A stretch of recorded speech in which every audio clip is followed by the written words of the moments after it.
Assalamualaikum warahmatullahi wabarakatuh, salam pencerahan. Pemirsa, dimanapun Anda berada, Berita TVmu kembali hadir menjumpai Anda dengan menyajikan sejumlah informasi yang cerdas dan mencerahkan. Di antaranya adalah paket kebijakan ekonomi jilid 3 segera diumumkan, namun paket kebijakan ini bernasib serupa dengan paket kebijakan ekonomi sebelumnya yang menuai kritikan. Indonesia lebih memilih menggandeng Cina dibandingkan Jepang dalam proyek kereta cepat. Milad Universitas Muhammadiyah Surakarta berlangsung meriah dan banyak kegiatan yang diselenggarakan dalam merayakan milad tersebut. Bersama saya Boy Aditya, inilah Berita TVmu selengkapnya untuk Anda.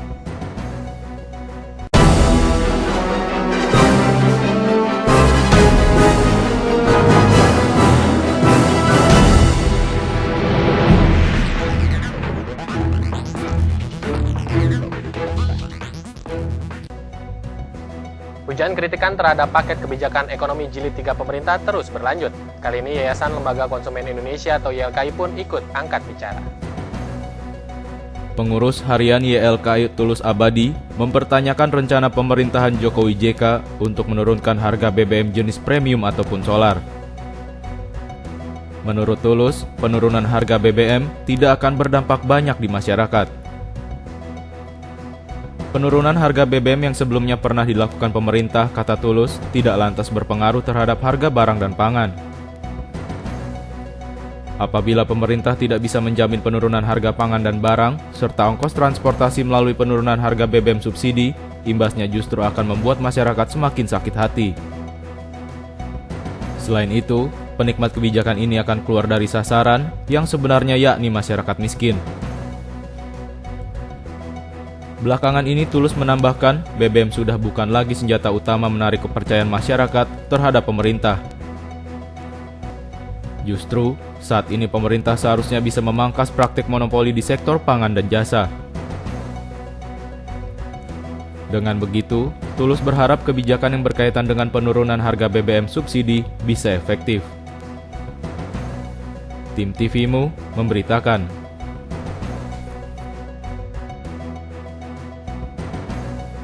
Joko Widodo memutuskan menggandeng Tiongkok dalam proyek kereta cepat. Kerjasama kedua negara ini telah ditandatangani pada April lalu. Menteri BUMN Rini Sumarno menandatangani nota kesepahaman pembangunan kereta cepat yang bekerja sama dengan Cina. Penandatanganan ini disaksikan langsung Presiden Joko Widodo. Sesuai dengan kesepakatan Indonesia-Cina, proyek kereta cepat Jakarta-Bandung akan digarap Cina bersama konsorsium badan usaha milik negara atau BUMN.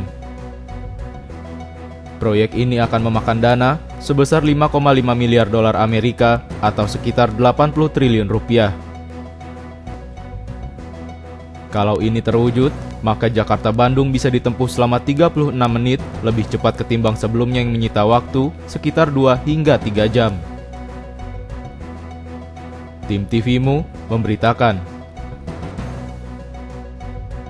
Pemerintah Jepang mengaku kecewa atas Indonesia menggandeng Tiongkok dalam proyek kereta cepat. Mereka mengancam akan mencabut investasinya di Indonesia. Lantaran melirik Cina sebagai mitra dalam proyek kereta cepat, Indonesia menuai amarah.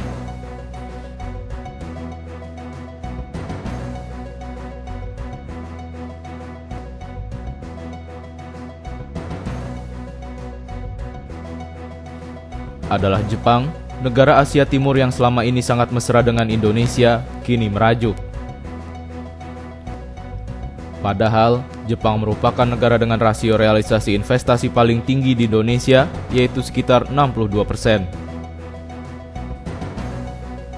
Pada semester pertama 2015, total realisasi investasi Jepang di Indonesia berada di peringkat Pada semester pertama 2015, total realisasi investasi Jepang di Indonesia berada di peringkat ketiga setelah Malaysia dan Singapura. Nilai investasi negeri matahari terbit ini mencapai 1,6 miliar dolar Amerika atau 11,3% dari total realisasi investasi penanaman modal asing atau PMA.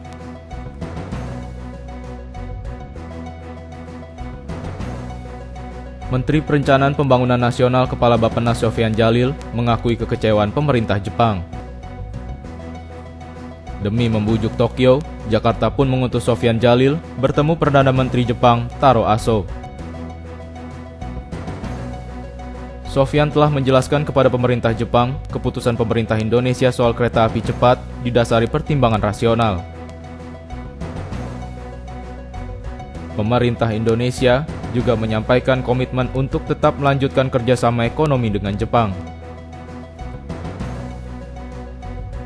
Sebab Sofyan menambahkan, kepentingan Jepang di Indonesia lebih luas, lebih dari sekedar kereta cepat. Sejumlah pemerhati menilai ancaman Jepang hanyalah gertak sambal belaka.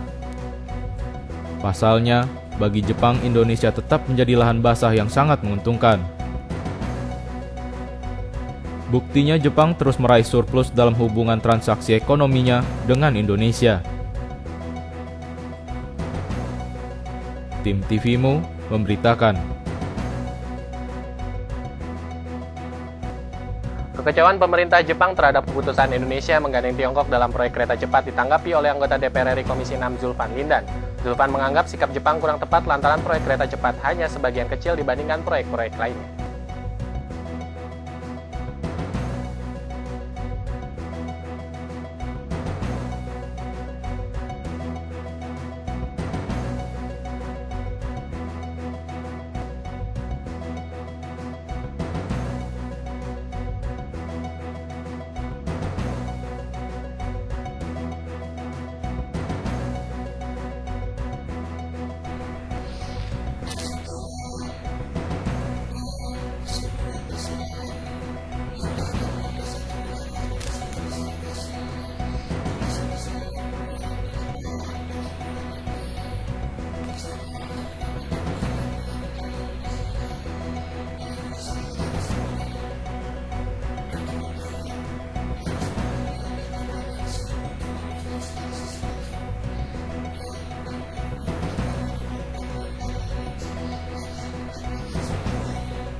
Yunus Priyonggo memberitakan dari Jakarta.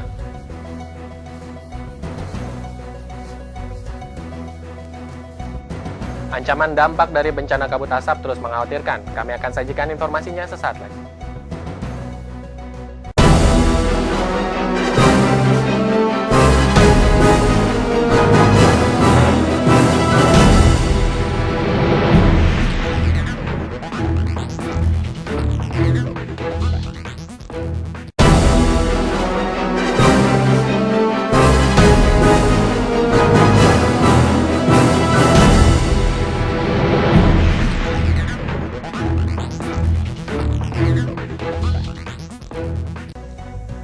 Pemirsa, terima kasih masih bersama kami dalam Berita TVMU.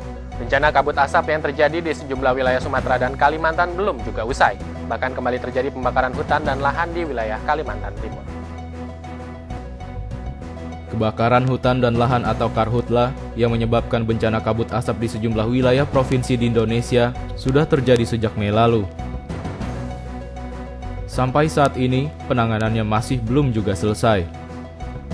Bahkan, Kepala Badan Nasional Penanggulangan Bencana atau BNPB, Willem Rampangile mengakui penanganan karhutla di sejumlah wilayah berjalan lambat. misalnya saja di daerah Oki atau Ogan Komering Ilir. Penanganannya masih sangat lambat. Bahkan di Kalimantan Timur kembali terjadi pembakaran hutan dan lahan. Hal ini disebabkan kekurangan personil dan kondisi medan yang berat. Ya, dari citra satelit yang kami amati, terutama dalam 2 hari terakhir ini. Yang pertama adalah Sumatera Selatan, terutama di Oki, di Ogan Komering Ilir, itu pemadamannya masih lambat sekali penanganannya. Yang kedua adalah terjadinya kebakaran di Kalimantan Timur. Ya, jadi ini ada penambahan kebakaran di Kalimantan Timur. Di Kalimantan Timur itu setelah diteliti, memang sebagian adalah kebun masyarakat, jadi perorangan sifatnya yang di Kalimantan Timur. Nah, ini 2 hal yang menonjol. Pemerintah setempat untuk menghentikan BNPB pun menyampaikan informasi terbaru di mana 502 titik panas tersebar di sejumlah wilayah Sumatera. Di antaranya di Sumatera Selatan 466 titik, Jambi 17 titik, Lampung 8 titik, Sumatera Barat 6 titik, Bangka Belitung 3 titik, dan Riau 2 titik panas. Begitupun dengan Kalimantan yang menyumbang 702 titik, yang tersebar di Kalimantan Timur 333 titik, Kalimantan Tengah 262 titik, Kalimantan Selatan 104 titik, dan Kalimantan Utara 7 titik panas. Noviani Nuraini, Muhammad Surya Saputra memberitakan dari Jakarta. Kebakaran hutan yang menimbulkan kabut asap di beberapa wilayah Indonesia hingga kini semakin memprihatinkan. Banyak masyarakat menjadi korban dalam peristiwa tersebut. Oleh karena itu, Wakil Ketua DPR RI Agus Hermanto mendesak kepada pemerintah agar menetapkan kasus tersebut sebagai bencana nasional. Wakil Ketua DPR RI Agus Hermanto mendesak kepada pemerintah agar kasus kabut asap di Provinsi Sumatera dan Kalimantan ditetapkan sebagai bencana nasional. Ia pun menilai pemerintah belum tegas dalam menyelesaikan persoalan kabut asap ini. Politisi Partai Demokrat ini pun menganggap kurang seriusnya pemerintah dalam menangani persoalan asap akan berindikasi meluasnya kebakaran hutan dan lahan. Bahkan, efek dari kabut asap tersebut banyak menyengsarakan rakyat. Oleh karenanya pemerintah harus lebih serius lagi dalam menangani kabut asap ini. Kalaupun perlu, penanganan ini perlu ditangani dengan anggaran yang rasional, sehingga pemerintah lebih fokus dalam persoalan ini. Yang menurut saya sampai saat ini penanganan pemerintah belum maksimal, sehingga kami mendorong pemerintah untuk lebih maksimum, untuk lebih serius menangani kabut asap ini. Dan kami tahu bahwa ini sudah sangat merajalela, bahkan sudah membahayakan kesehatan, membahayakan kehidupan. Tapi saya melihat pemerintah belum sangat serius menangani masalah kabut asap ini. Perlu diketahui kebakaran hutan dan lahan yang terjadi di sejumlah daerah Sumatera dan Kalimantan sejauh ini menyebabkan aktivitas warga terganggu. Tak sedikit warga mengalami sesak nafas, bahkan berujung kematian. Bahkan dampak asap juga turut dirasakan negara tetangga seperti Singapura dan Malaysia. Dedi Musoni memberitakan dari Jakarta. Pemirsa, untuk pertama kalinya jumlah orang miskin di dunia semakin menurun. World Bank merilis pada saat ini jumlah orang miskin berada di bawah 10%. Menurut Bank Dunia, populasi orang miskin atau masyarakat yang konsumsinya di bawah $2 per hari saat ini terus menurun. Bahkan, pengurangan jumlah orang miskin disebut masih akan terus berlanjut dan dunia diprediksi akan bebas dari orang miskin pada tahun 2030 mendatang. Bank Dunia menggunakan garis kemiskinan internasional terbaru, yaitu konsumsi dari $1,90 Amerika per hari. Hasilnya, jumlah orang miskin di seluruh dunia turun dari 902 juta orang menjadi 702 juta orang atau 9,6% dari populasi global tahun ini. Presiden Bank Dunia Jim Yong Kim mengatakan pengurangan besar-besaran orang miskin terjadi karena tingkat pertumbuhan ekonomi yang kuat di negara berkembang dalam beberapa tahun terakhir. Selain itu, kata Jim, investasi pendidikan cukup tinggi serta kesehatan yang terjamin. serta yang lebih menggembirakan, jaring penyelamat kemiskinan suatu negara mencegah seseorang kembali ke dalam kemiskinan. Namun demikian, Jim Yong Kim mengingatkan kalau krisis politik di Afrika dan Timur Tengah bisa mengancam target dunia tanpa orang miskin di 2030 mendatang. Menurut Kim, saat ini adalah momentum tepat untuk mencari strategi mengakhiri kemiskinan di dunia. Pasalnya, persentase orang miskin saat ini tinggal 1 digit saja. Meski begitu, Kim mengakui penghapusan kemiskinan tetap sulit karena ekonomi global sedang melambat. Pasar keuangan sangat bergejolak, banyak konflik, serta anak muda yang menganggur cukup banyak. Tim TV-mu memberitakan. Baik pemirsa, jangan kemana-mana karena berita TV-mu akan segera kembali sesaat lagi.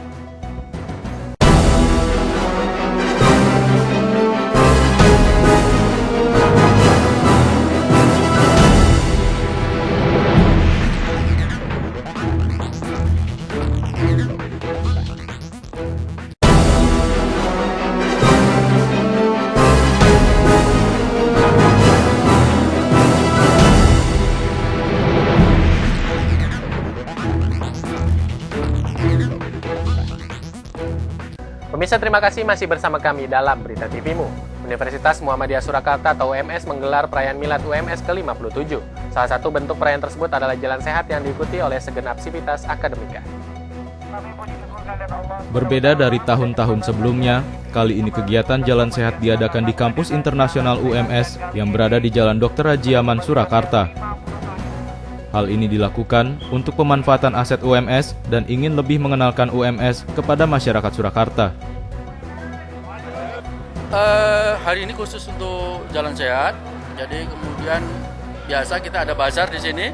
Kemudian dari para peserta ini kita berikan voucher, masing-masing besarnya 30.000, ya paling tidak untuk sekedar memberikan stimulan. Nah, ini ada teman-teman yang buka bazar di sini, silakan dibelanjakan, dan ini ya konsepnya bersama-sama berbagi ya. Sehingga kemudian di samping itu nanti ada door prize di panggung sana. Sambil nunggu door prize ini ada performan dari beberapa penyanyi, terutama dari My UMS Band. Jadi nanti kita harapan tidak sampai di atas jam 11. Konsepnya cepat saja sehingga nanti bisa ganti acara yang lain. Pada kesempatan kali ini, rombongan peserta jalan sehat UMS yang diiringi oleh drum band senior Husbul Waton dan juga marching band UMS mengambil dari rute lapangan XR Seto ke Car Free Day yang diadakan di Jalan Slamet Riyadi Solo. Hingga akhirnya finish di kampus internasional UMS. Selain jalan sehat sendiri, acara ini juga dimeriahkan oleh penampilan band UMS, pemenang lomba paduan suara yang diadakan beberapa hari lalu juga didapuk untuk menghibur penonton. Bahkan selaku rektor UMS, Bambang Setiaji juga turut menyumbangkan lagu. Puncak kemeriahan jalan sehat ini adalah saat pengumuman pemenang lomba-lomba yang telah diadakan selama sebulan sebelumnya. Seperti tim keamanan UMS yang memenangkan lomba sepak bola internal dan menyabet juara 2 dalam lomba voli, serta masih banyak lomba-lomba lainnya yang dipertandingkan seperti memasak, paduan suara, tenis eksternal, dan lain-lain.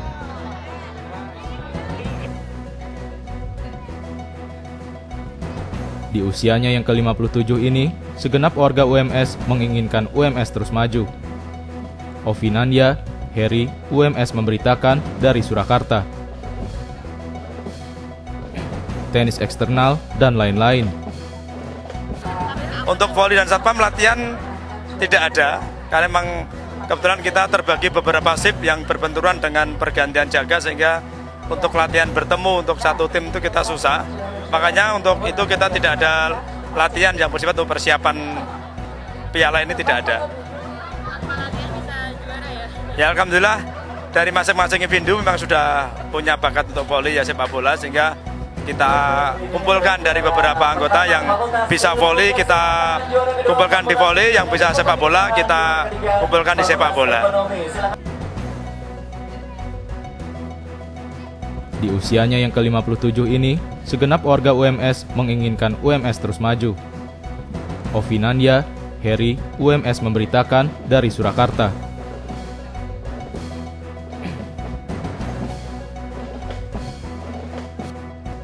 Kelompok drum band senior Hizbul Waton juga turut memeriahkan kegiatan Milad UMS. Semangat senior ini tidak kalah dengan anggota marching band yang lebih muda. Usia tak membatasi semangat untuk terus berkarya. Mungkin ini adalah ungkapan yang tepat untuk menggambarkan semangat kelompok drum band senior Hizbul Waton yang turut meramaikan acara Jalan Sehat yang digelar di Car Free Day Jalan Slamet Riyadi Solo. Kami memang setiap kegiatan Muhammadiyah, HW selalu dilibatkan karena itu merupakan sarana dakwah kita sebagai kepanduan Hizbul Waton agar masyarakat tahu bahwa kepanduan HW itu adalah milik Muhammadiyah. Jadi setiap event apapun kita dilibatkan oleh bapak-bapak kita karena HW itu adalah milik Persyarikatan Muhammadiyah.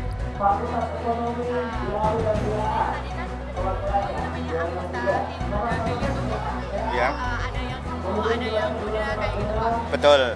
Mestinya kami itu yang terkenal adalah HW seniornya ya, yang sudah sepuh-sepuh. Tapi kami juga kepingin regenerasi, sehingga ketika nanti kami yang sepuh-sepuh ini sudah tidak mampu lagi, ada generasi penerus, sehingga kami gabungkan antara yang sepuh dan yang muda gitu. Sebagai salah satu sarana dakwah merupakan tujuan utama keikutsertaan kelompok drum band ini dalam kegiatan Milad UMS. Hal ini dilakukan agar masyarakat mengetahui bahwa kepanduan HW merupakan bagian dari Persyarikatan Muhammadiyah.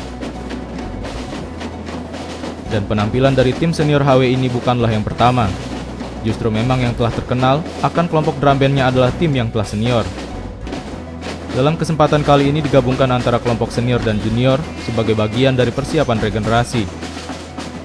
Lebih lanjut, Muksinun sebagai Ketua Diklat Hizbul Waton berharap Hizbul Waton bisa terus ada dan maju di Universitas Muhammadiyah Surakarta. Ovinandia, Heri, UMS memberitakan dari Surakarta. Kegiatan Jalan Sehat dalam rangka Milad Universitas Muhammadiyah Surakarta ke-57 tidak hanya dimeriahkan oleh hiburan dan adanya door prize, namun juga oleh puluhan pedagang yang membuka stand di bazar yang diadakan di lapangan belakang kampus internasional UMS. Sekitar 50 stand yang dibuka dipenuhi oleh pengunjung yang hendak memanfaatkan voucher diskon yang diperoleh dari Jalan Sehat. Mulai dari pedagang makanan seperti soto, pedagang boneka, pakaian dan kerudung, hingga stand motor turut serta dalam bazar ini. Ini saya jualan 1 tahun sekali buat memeriahkan ulang tahun WMS. Iya, untuk memeriahkan. Ini komplit Mbak, ada sembako, ada boneka, ada kentaki, bantal guling, komplit itu Mbak. Ada, makanan ada, jus ada, komplit. Kalau ini yang modal saya, tapi dibantu sama keluarga.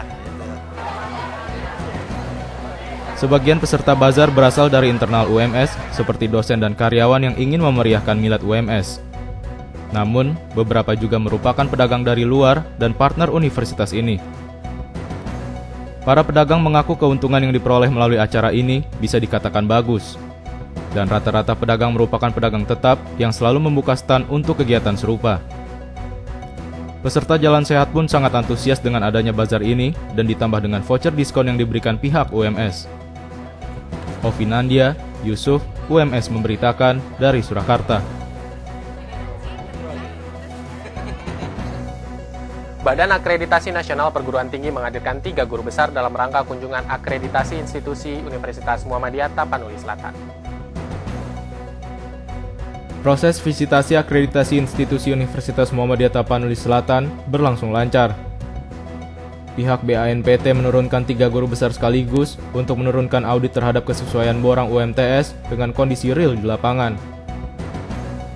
3 anggota tim yang melakukan visitasi di kampus UMTS di Kota Padang Sidempuan ini adalah Indah Susilowati, Zulkifli Dahlan, dan Suparwoto. Ketiga tim asesor melakukan verifikasi data untuk memastikan kebenaran data borang yang disampaikan UMTS kepada BANPT. Tim melakukan pengecekan lapangan, dialog, dan wawancara dengan pihak-pihak yang berkaitan dengan aktivitas visitasi itu. Rektor Moksana Pasaribu menyampaikan apresiasi kepada BANPT yang telah menghadirkan 3 guru besar ke Kota Padang Sidempuan. Moksana berharap mendapatkan banyak masukan guna mendorong kemajuan UMTS ke depan. Dalam proses pemeriksaan lapangan, Rektor UMTS Moksana Pasaribu didampingi Wakil Rektor 1 Alina Pia, Wakil Rektor 2 Putoro Dongoran, dan Wakil Rektor 3 Syawaludin, serta tim penyusun UMTS yang dikepalai Evan Zulfikar. Sepanjang sejarah Universitas Muhammadiyah Tapanuli Selatan, baru kali ini kampus ini didatangi 3 orang guru besar sekaligus. Tentu ini adalah kebahagiaan, terlepas dari bahwa kehadiran mereka sebagai tugas negara. Tapi saya pikir kita mensyukuri nikmat dan rahmat. Kami juga berharap kehadiran Ibu dan Bapak Asesor di kampus kami ini tidak semata hanya untuk menilai kesamaan orang dan apa yang ada di lapangan. Lebih dari itu barangkali kami sangat mengharapkan tambahan pengetahuan, kemudian ilmu-ilmu lain yang barangkali sangat kami butuhkan bagi pengembangan dan kemajuan universitas kami ini pada masa-masa yang akan datang.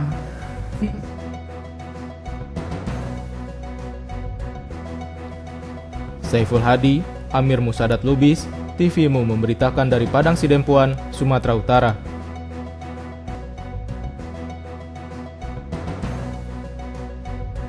Pemirsa, informasi tadi sekaligus menutup perjumpaan kita pada kesempatan kali ini. Saya Boy Aditya dan kru yang bertugas pamit undur diri dari hadapan Anda. Salam pencerahan dan wassalamualaikum warahmatullahi wabarakatuh.